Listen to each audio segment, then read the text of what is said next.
이 이야기는 1988년으로 시작돼. 1988년 10월 16일. 서울올림픽만큼이나 대한민국을 떠들썩하게 했던 그 사건이야. TV에 생중계된 일이 있어. 그날은 평화로운 일요일 아침이었어. 현장에 접근이 통제돼 있기 때문에 이들 인질들의 상태는 아직 정확히 파악되지 않고 있습니다만 국가자동에서 생중계가 된 거야. 인질극이. 권총을 든 남자와 이 총은 그 누구도 나에게 뺏을 수 없어. 겁에 질린 여자가 있어. 남자가 총을 쏘고 여자의 비명소리가 들려. 그거 알 것 같은데? 더 특이한 게 있어. 이 인질범이 경찰한테 요구를 하는데. 그래? 너가 기억하고 있는 그 선글라스를 낀 남자. 지강원. 그 유명한 지강원 사건.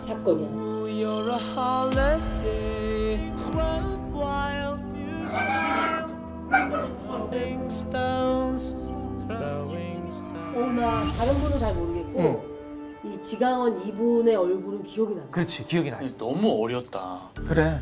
이 지강원도 지금 제 나이가 36이니까 저보다도 한 살이 어린 나이. 그치. 지금으로 따지면 우리보다 동생인 거야. 그러니까요. 대학교 1, 2, 3학년 애들이야. 네. 나이로 따지면. 정말 아수라장이지. 경찰 특공대가 출동하고 경찰 1000명이 지금 둘렀어. 취재진 동네 주민해가지고 이 동네가 마비될 정도. 그냥 사람들 머리로 다 빽빽해 막 난리가 났어. 근데 그 난리통 속에서 그들은 알 수 없는 말을 쏟아냈어. 나는 시인이야. 나는 미래를 보고 과거의 책망을 느끼는 사람이야. 과거에 대한 책망을 느끼는 시인이란 말이야. 너무 불만이 많어. 이게 어디 재수가 판사 검사를 돈으로 살 수가 있는 거야.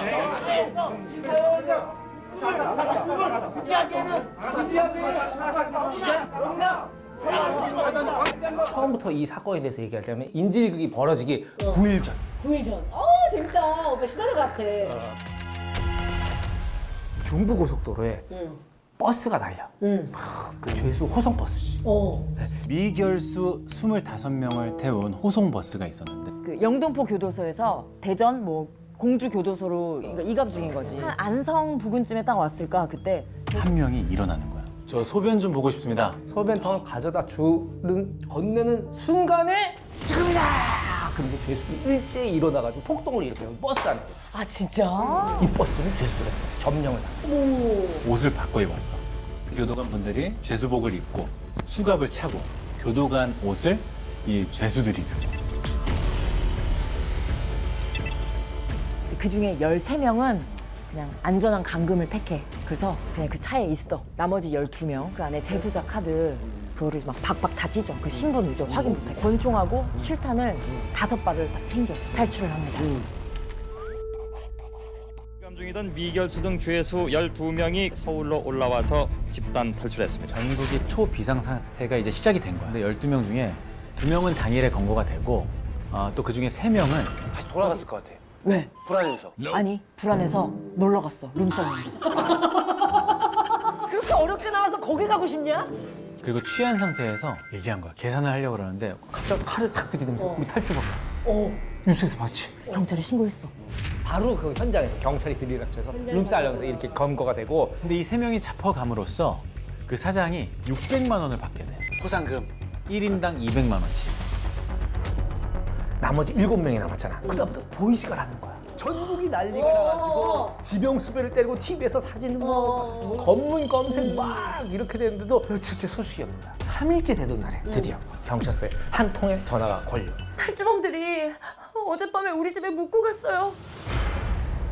집에, 일반 가정집에. 머물렀다가 갔다. 안암동에 가정집이야. 여기도 가정집인데 대문이 열려있는 틈을 타서 그냥 들어온 거야. 이것이 이제 언론에 알려지고 서울이 발칵 뒤집혔겠지. 야, 일반 가정집에 탈주범들이 들어갔다더라. 28시간 만에 나왔다더라. 서울에서 일제히 다 같은 마음으로 이걸 열었대. 뭘 열었을까? 반상회. 그렇지. 딱 한 군데서만 반상회가 안 열려. 그때 반장님이 지방에 잠깐 출장을 가셔가지고 행당동인데 이게 우연의 일치라고 해야 될까? 탈주범들이 행당동으로 간 거야. 하필. 현금 있는 거 다 내놔. 현금 4만 원.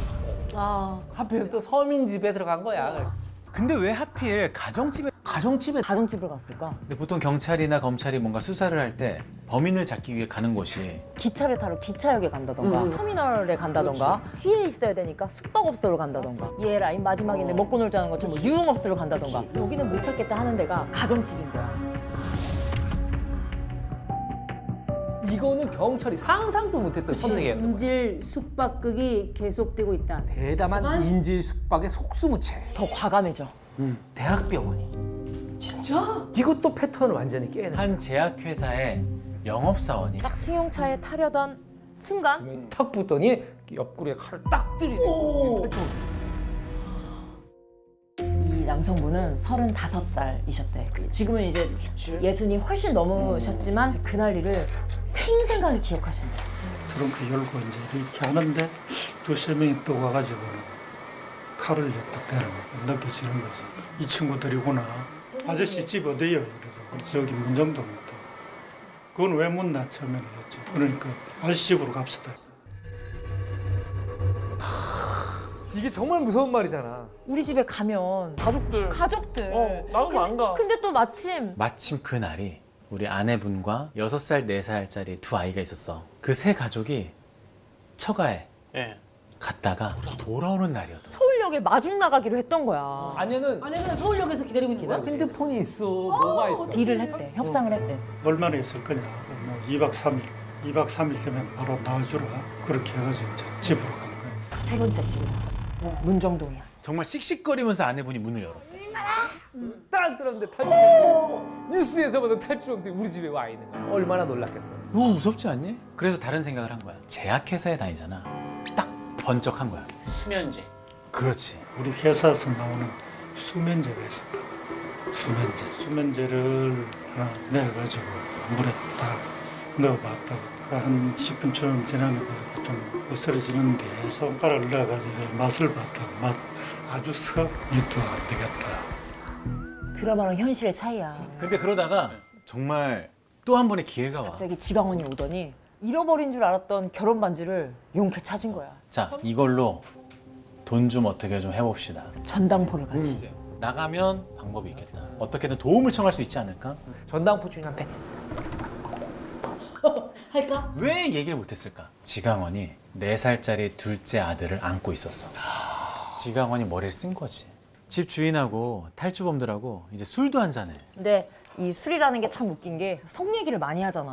못할 얘기도 많이 하고 막 가슴에 담아둔 얘기도 하고 그러는데 어렸을 때 부모 없는 집에서 자라서 홀대받고 배가 고파서 물건을 훔치게 된 이야기. 어렵게 이발소에 취직을 했는데 전과자라는 이유만으로 쫓겨나고 막그 사회 냉대가 또 얼마나 심했겠어. 심했겠어. 누가 들어주는 사람이 없는데 이 술을 한잔함으로써 자기 이야기를 시작하게 됐고 이 인질범들도 어떤 애환을 이 인질한테 이야기하기 시작한 거죠. 리더가 지강원. 지강원. 당시 35세. 탈주범 중에 제일 나이가 많아. 이제 가난한 집에서 태어나가지고 초등학교만 졸업을 한 거지. 의무교육이라 조금 내는 돈인데 그걸 안 갖고 오면 안 내는데 일어나라 해서 또 때렸어. 좀 선생님. 수치심을 맞아. 일으키는 말들을 했어. 그러니까 가난한 애들이 정말 상처받게 만들었어. 맞아. 억지라고 뭐 또 처벌받고 뭐 이렇게 반복되게 살았나 봐. 근데 이 사람도 꿈이 있었겠지. 그치. 모두 꿈은 있으니까. 꿈이 시인이었대. 나는 대한민국의 최후의 시인이다. 행복한 거지가 되고 싶었던 낭만적인 염세주의자다. 이런 얘기 했대. 탈주한 이유를 뭐라고 했을까? 대한민국의 비리는 파헤치고 죽겠다. 이런 얘기를. 우리가 생각할 때 탈주범 주제에 뭔 무슨 비리를 파헤쳐.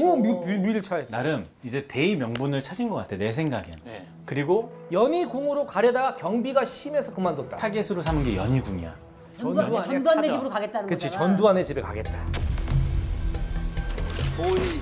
자, 여기서 잠깐 짚고 넘어가야 될 게 있는데 어떤 죄목으로 들어갔느냐. 공범 2명하고 7차례에 걸쳐서 현금이랑 승용차 등 556만 원 정도를 절도를 한 거야. 사이즈가 컸네. 사이즈 컸지. 당시 그냥 556만 이건 뭐 단순 원이면은 그 절도가 그치. 그 사람의 형량은 7년.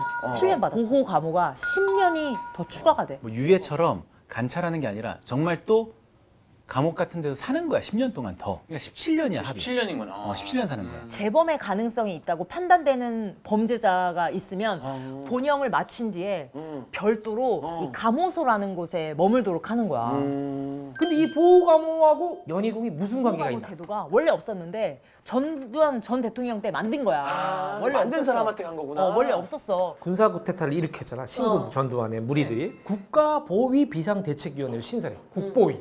사구약 일소 특별 조치를 단행해 사구약 사범에 대한 일제 소탕을 시작했습니다.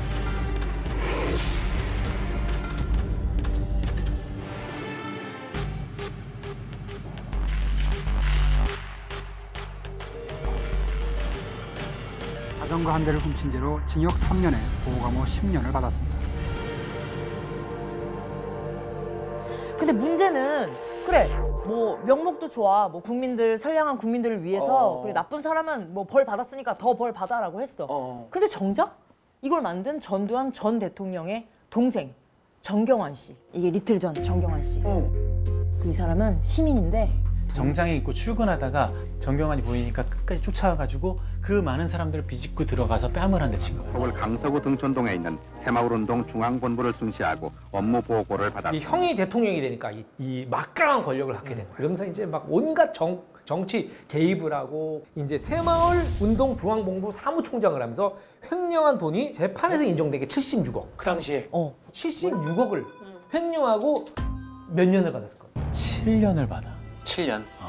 그리고 심지어 7년을 형을 선고받았을 때 전경환은 법정을 나가면서 웃으면서 만족할 만한. 흔들면서 7년을 심지어 다 살지도 않고 3년 조금 더 살고 나서 또 석방이 됐대. 단순 비교할 순 없지만 지강원의 556만 원, 17년, 그리고 76억 원, 정경환 씨의 7년, 그나마 3년 하고 가석방. 정치적 조건에 의해서 내린 잘못된 판결이다.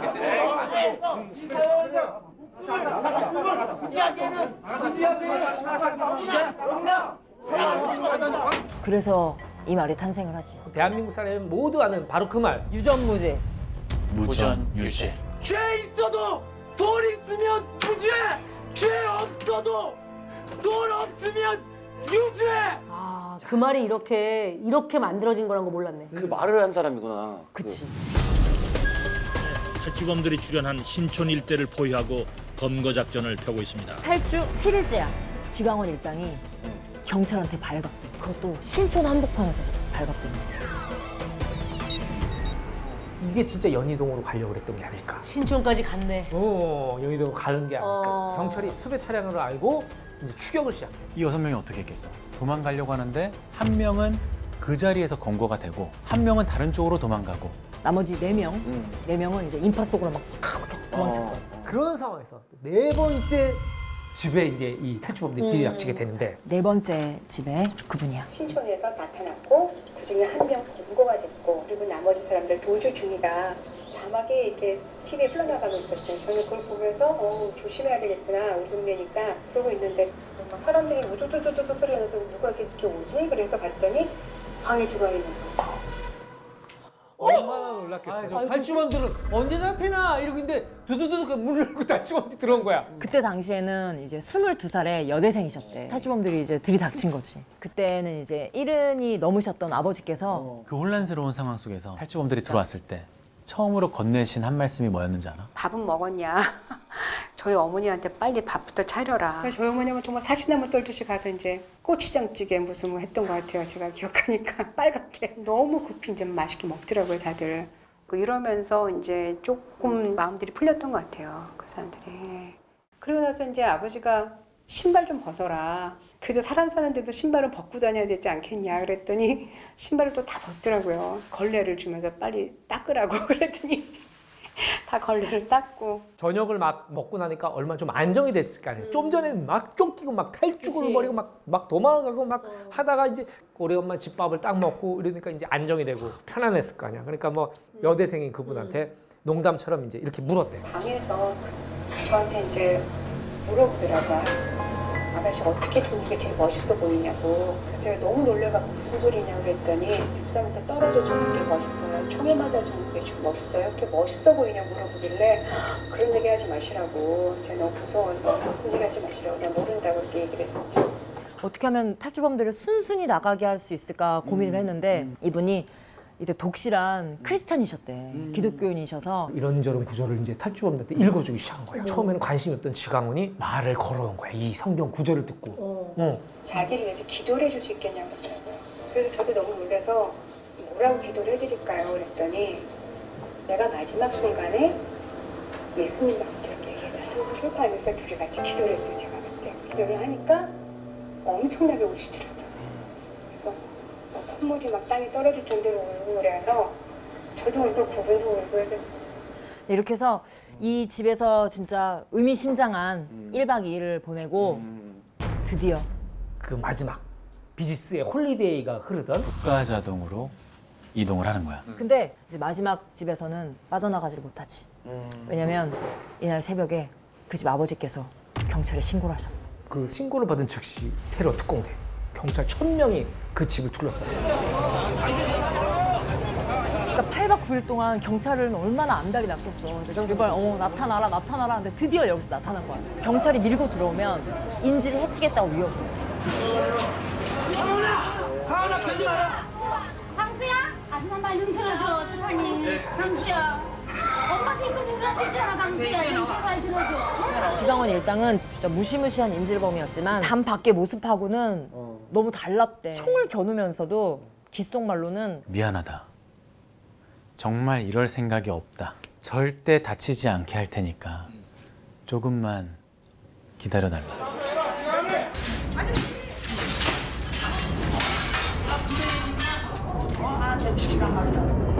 지강원이 요구를 해. 승합차 한 대를 보내달라. 승합차 보내주면 인질 풀어주고 조용한 곳에 우리가 가서 우리의 운명을 결정을 짓겠다. 잠시 후에 이제 대문이 열리고 이 인질범 중에 한 명 강 씨가 나와. 지강원이 이제 차를 준비했는지 확인해 보고 와라. 차가 없어. 차를 준비를 안 해줬어. 그래서 에이 속았네 이러고 들어오려고 하는 순간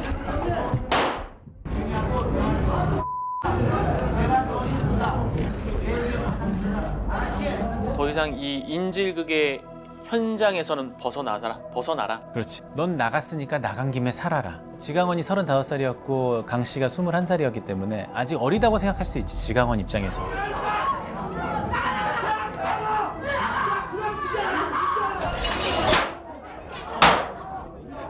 가스통이죠 이거.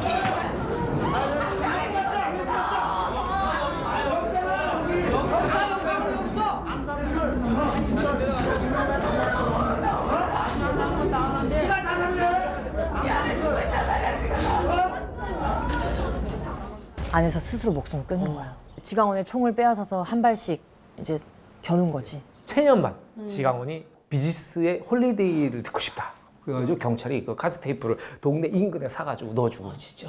이건 이제 비지스의 홀리데이를 들으면서 자기 머리에 총을 탁 이렇게 켜는 거야. 죽겠다 너. 죽겠어. 간다가. 목 찔렀어. 지금 목 찔렀어.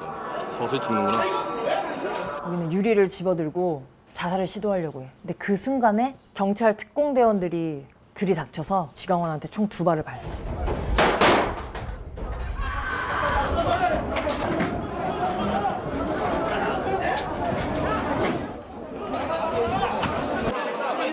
말씀드리고 있는 순간 12시 20분 지강원이 쓰러져 있는 모습으로 병원 구급차에 실려 나가고 있습니다. 그리고 곧이어서 또 다른 탈주범이 경찰에 검거돼서 경찰 보송차에 실려 나가고 있습니다. 선거 공판을 해. 이 북가자동 인질범 이 4명 중에 유일한 생존자 그 강 씨. 선거 공판에서 이 검사가 징역 15년을 구형했는데 선고는 7년이 됐어. 보통 15년 구형하면 뭐 12년 선고 받거나 그렇지. 10년을 선고받는데 7년을 선고받은 거야. 형이 확 줄었잖아. 인질들이 탄원서를 제출해줬어. 5집 중에 3집에서 탄원서를 낸 거야. 이 강 씨를 위해서. 이 당시에 탄원서 원본을 우리가 카피를 해서 평범하고 단란한 우리 가정에 10월 11일의 새벽은 잊을 수 없습니다. TV와 라디오를 통해 알고 있는 교도소 탈주자들이 들어왔기 때문입니다. 처음에는 모두 겁을 먹었지만 이들의 행동은 시간이 흐를수록 부드러워졌습니다. 그러므로 자연스럽게 식사도 커피도 먹고 마시게 되었습니다. 전국적으로 국민들을 놀라게 하고 사회적으로 혼란을 가져오게 한 이들 모두는 마땅히 죄의 값을 치러야 한다고 생각합니다. 허나 이들에게서 나쁜 범죄자의 냄새가 아닌 인간다운 눈빛을 읽었고 후회의 마음도 엿볼 수가 있었습니다. 통풍이 안 되는 집안에서 담배 연기와 알 수 없는 답답함으로 이들과 하룻밤을 보내고 다음날 새벽을 맞이했습니다. 아침밥을 먹은 이들은 잘 먹었습니다, 아주머니. 신세 많이 지고 간다는 말들을 남겼습니다. 맨 나중에 남은 지강원과 강 두 사람은 우리 식구에게 자기들이 떠나면 곧 신고를 하라고 하였으며 아울러 고맙다는 말을 남기고 발길을 돌렸습니다. 이들이 가고 난 후 솔직히 우리 네 식구 모두 울었습니다. 무엇 때문에 흐르는 눈물이었는지 모르겠습니다. 정말 죄는 미웠지만 사람은 미워할 수가 없었습니다. 부디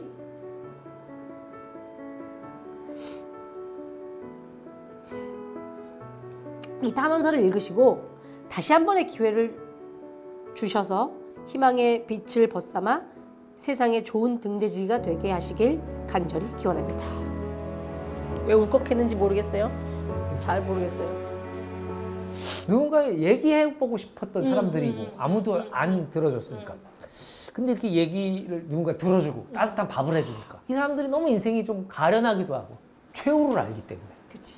최후가 예상되기 때문에. 그런 거에서 서로 막 이런 감정의 동화작용들이 일어나지 않았나.